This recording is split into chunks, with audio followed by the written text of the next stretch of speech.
All right. Hello, I'm Blake, Chair, Standing Boy Inc. And at long last, I'm going to lay out what the long-term management arrangement and plan is for the property. The delay in doing this, it hasn't been to try to be secret or clandestine or anything like that. I mean, this has been before City Council numerous times. It's just been that I don't have, I mean, I'm a volunteer. I don't have any professional training or experience at dealing with public property and negotiating with state and local agencies, et cetera. So my part of, I guess one of my principles has been just if I'm not sure whether or not what I'm going to say is going to be helpful, I just have tried to keep quiet. But we've got signatures now. So this is final and the way it's going to be, and it is. There we go. All right, so just to recap a little bit, you know, we've got 35 miles of natural surface trail. We're getting close to the 35. It breaks down, as you can see. We've emphasized professional, high quality design and construction. I mean, not only getting pro builders, but we've been good stewards of our money, but we haven't been cost sensitive. We've tried to build outstanding trail. We've it's going to come out to about 2.5 million. That's pretty much raised. It's been thousands of volunteer hours. I mean, I've put in thousands of hours over the past 5 years by myself, and a lot of other people have as well. And that current status is a little out of date where we're pushing close to the 30, but what we've got left, it's flagged, its environmental reviews are complete, and it's just waiting to be built. I'm not sure how much we've emphasized this to date, but Standing Boy Inc. is the nonprofit 501c3 that was formed to sort of lead the construction of the trails in conjunction with CVA Sorba and then manage the property. And the mission statement is first to protect and preserve that property, which I think we've largely done by getting the management plan in place. Because basically it's, I mean, the vision's always been sort of what I've described as a gravel parking lot and trails. And that's what it's going to be. The second prong is where we've spent most of our time, which is to create, maintain, and manage a spectacular natural surface trail system. And it's important that it's consistent with the natural state of the property. As y'all have seen, most of the sort of, you know, jump lines, highly sort of manufactured trail, you know, we've tried to keep close to the trailhead. Not only in that, for this reason, it also helps with maintenance and a lot of others, but it's important to us that those trails feel like they've been there for a long time. There's a lot of cleanup that goes on after they're built to sort of naturalize them. And and that's just, it's an important part of the vision and how we want the property to be. And the third, which we've not really gotten to yet, is to leverage the natural beauty in the trail system to sort of support good ecological practices, to try to get more people out there being physically active in a natural environment, and I think leading healthier and happier lives because of it. And then third, to sort of promote an appreciation, understanding, and stewardship of nature. So that's the mission of SBI, and by extension, the mission of the trails and the property. The goal of the long-term management plan is pretty simple. It is to put the local volunteer and nonprofit community in the best position possible to marshal resources, to maintain and manage the property, not just build the trails, but maintain and manage the property, and to pursue the third prong of the mission, which is the foster healthier, happy lives, stewardship, etc., over the long term, and in a way that maximizes the benefit of the property to our region.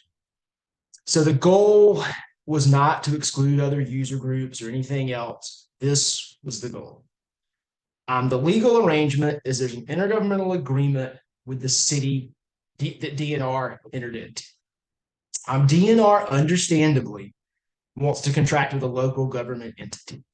And they do this in lots of like Spruill Bluff and Upson County. I mean, there are a lot of IGAs with local government entities, which really effectively turns management over. Simultaneously, in conjunction with the IGA, the city has entered into a management agreement with Standing Boy Inc. that gives us certain rights and responsibilities with regards to the property. As part of this, hunting is going to be 8 quota hunts per year. That exceeds the quota hunts on other state park properties by a good measure. All of them will be archery, except for 2 youth turkey hunts. The city's not going to have any responsibility whatsoever during the hunts, which is important. Because look, I mean, the city's not anti-hunting. I mean, nobody's anti-hunting. I mean, we're not inside the perimeter. I mean, there are more people on the Standing Boy Inc. board that hunt than there are that bite. But the city's not set up to handle hunting properties. No real city is. And the trails are going to close at 10 o'clock during youth turkey. And this is probably a good time to mention that I'm speaking solely on behalf of Standing Boy Inc. And I do not intend at all to put words in the city's mouth or DNR's mouth. This is Standing Boy Inc.'s opinion or my opinion in an effort to just explain to all of you what's going on, because that's deserved. Again, gravel parking lot and trails, under the IGA, that's all that can happen. Even if there was money and desire to do something else, like some of that stuff that was in the original master plan, it's not allowed, like the splash pad and the alpine slide and all that stuff. It's trails, trailhead, and then maintenance facilities. We're probably going to do a pole barn for our equipment, and we might go from the container to a tool shed at some point, etc.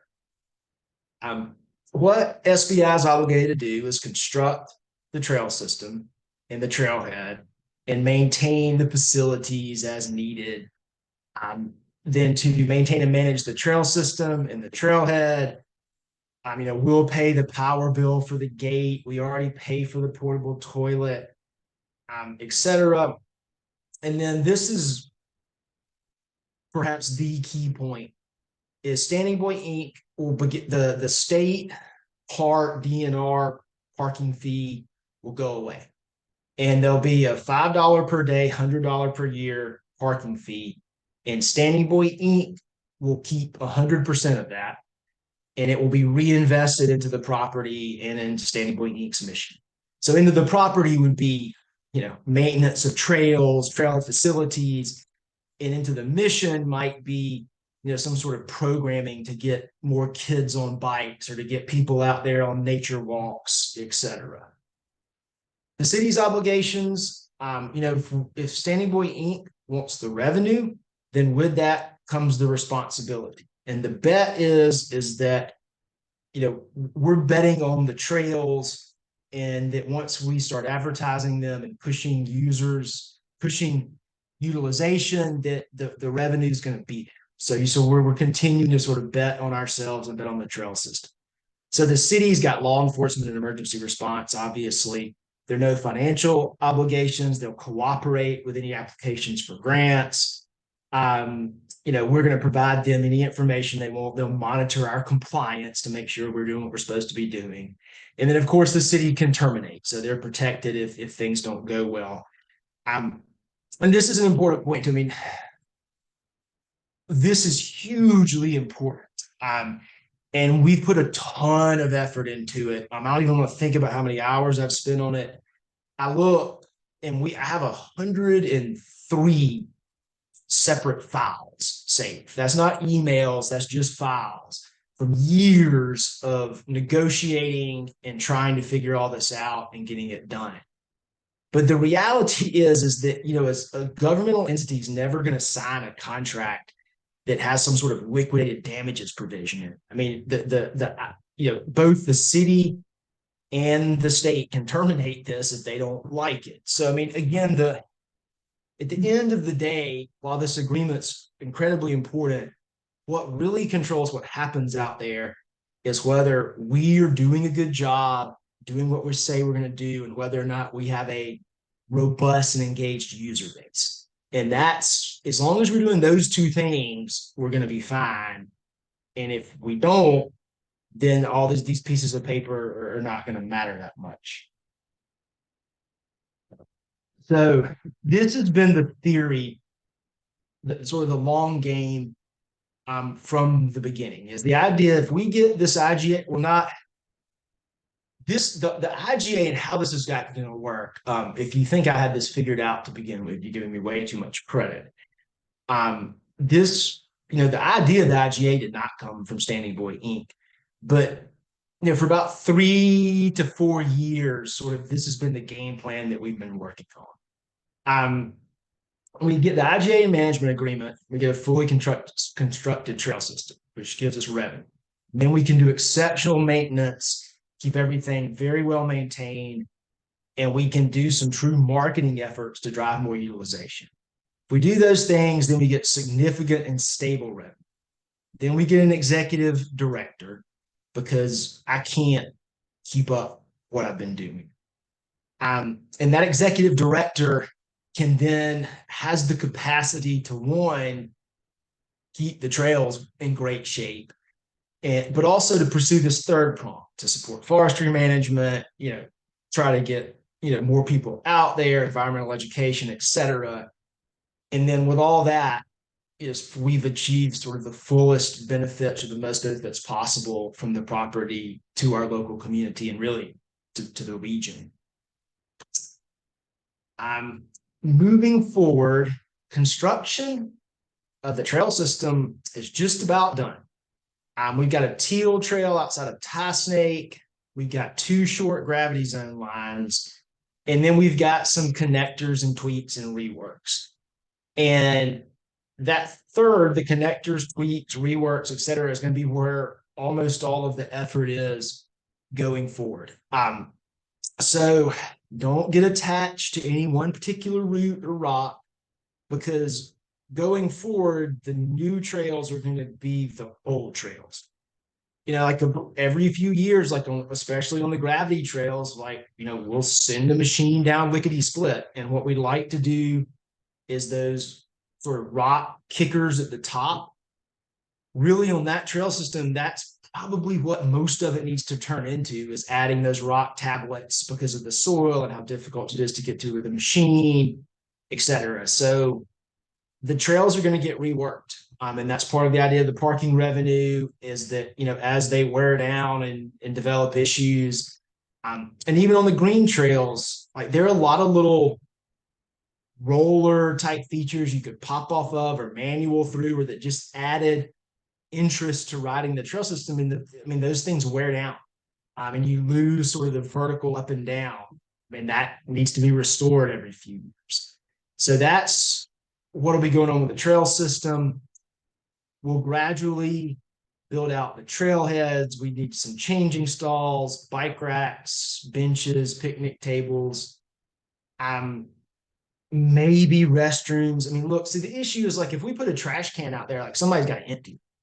And if we put restrooms out there, somebody's got to clean them. Somebody's got to deal with it when there's a problem. Are we going to use a septic tank? Are we going to do compostable toilets?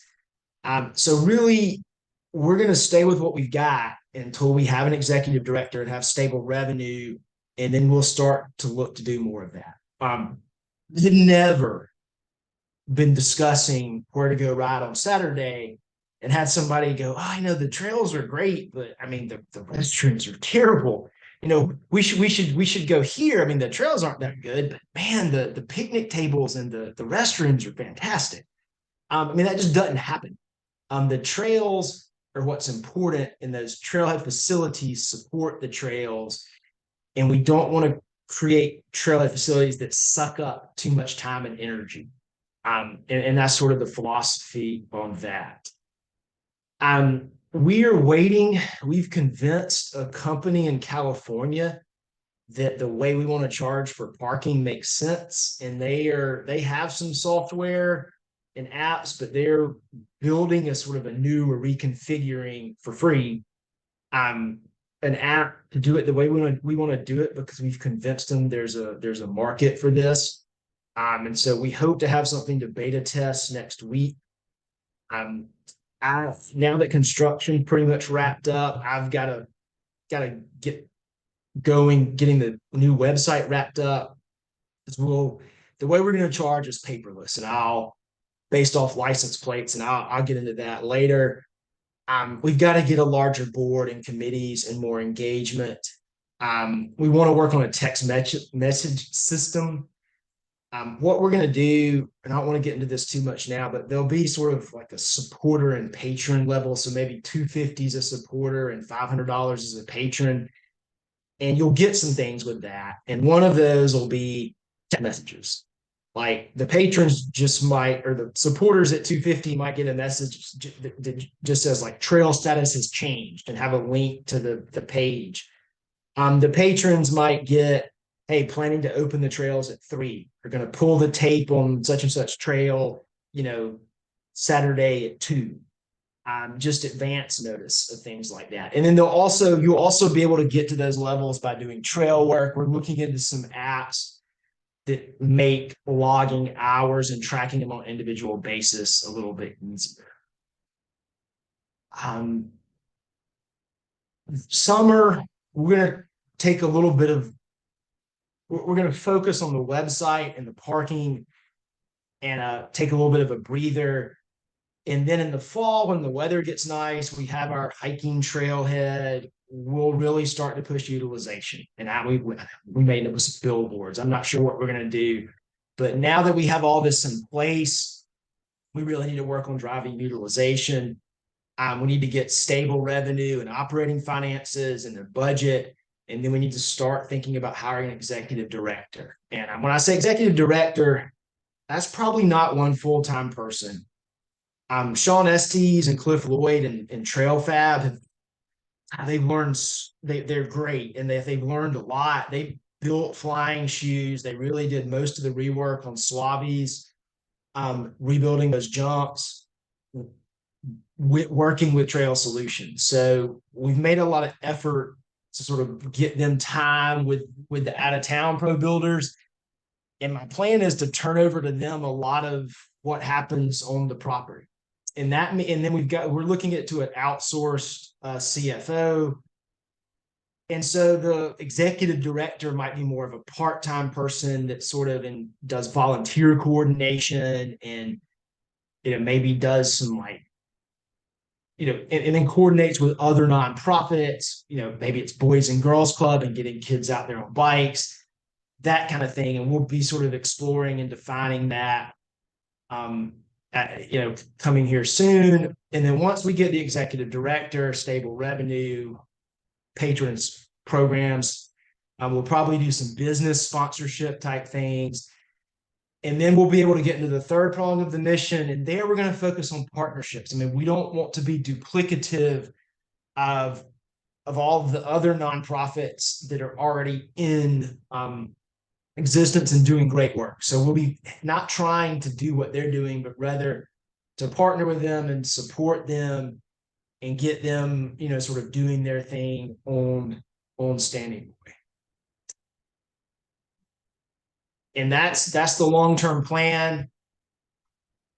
We'll try to communicate this probably more piecemeal, more concisely as it rolls out, but that's the overall. We'll also talk, we bought a Cat 301 excavator. We've got a small candy com. We've got a plate compactor. We basically got a sort of a pro build kit. And that's awesome. And we did all that banking on this revenue so that we can, keep Sean and Cliff out there and others that Sean hires on. And maybe get Pinnacle back, we might get Trail Solutions back, but we'll try to keep that machine running I don't know, 3 or 4 months a year. Keep the jumps really well maintained, and then gradually cycle through, going back to trails that have been in existence 3 years or however long. And I'm going back through, sort of refurbishing them, and always looking, are there some side hits we can add? Are there some things that we could do that didn't get done the first time through? Um, and all I'm it's a mixture of relief and excitement to sort of finally be here. Because I think it can start taking some of the pressure off really a small group of volunteers that have been carrying the load for everyone. So again, hope this makes sense to everyone, and we'll be sort of communicating more details over the coming months as everything gets rolled out. Thank you for watching, and I hope to see you on the trails soon.